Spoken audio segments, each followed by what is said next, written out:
Imagine waking up tomorrow and discovering that your smartphone no longer works. Satellites have stopped operating. Electric cars can no longer be manufactured. Airplane turbines can't be produced.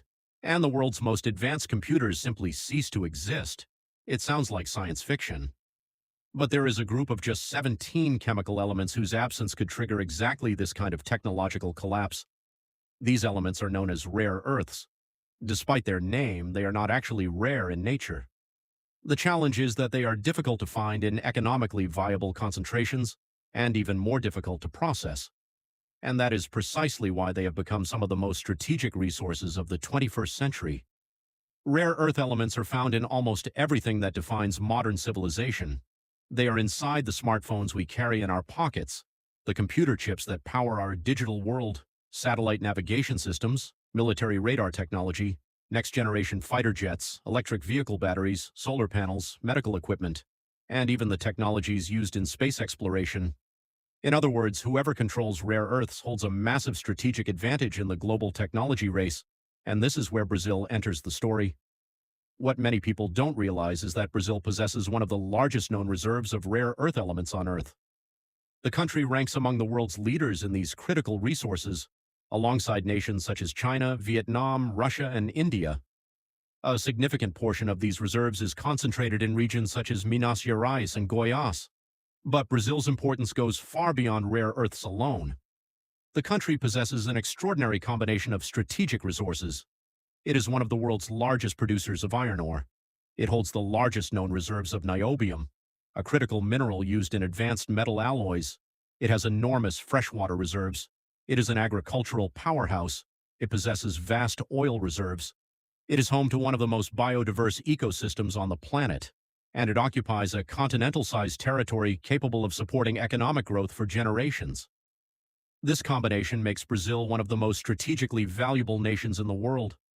That is why major global powers closely monitor the country, not because they seek to control Brazil directly, but because they want access to the resources, markets, and opportunities that Brazil represents.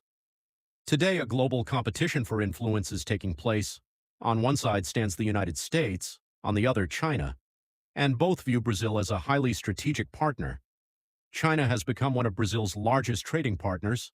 It purchases massive amounts of soybeans, iron ore, oil, and other commodities.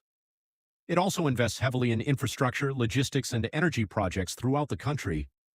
Meanwhile, the United States remains one of the world's most powerful economies and continues to exert significant financial, technological, and diplomatic influence across Latin America, including Brazil. At the same time, other major players are paying close attention. The European Union is seeking secure access to critical raw materials. Russia is strengthening partnerships through organizations such as the BRICS alliance.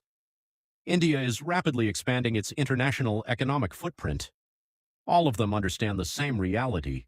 Strategic resources will become increasingly important in the decades ahead, and very few countries possess as many of those resources as Brazil. But there is an even more important detail. Having resources does not automatically create wealth. History is filled with countries rich in minerals that never became truly prosperous. The difference lies in the ability to transform raw materials into technology, and this is where Brazil faces a historic opportunity. Should the country simply export its minerals, or should it develop industries capable of transforming those resources into high-value technological products? Imagine producing the batteries of the future inside Brazil: semiconductors, advanced superconductors, satellite components, electric vehicle motors, renewable energy technologies.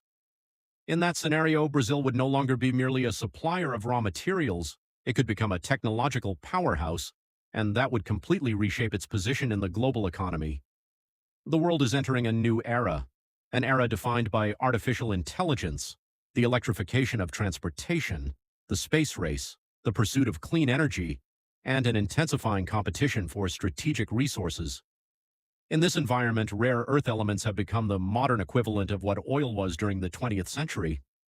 Whoever dominates their extraction, processing, and application will hold a tremendous economic advantage.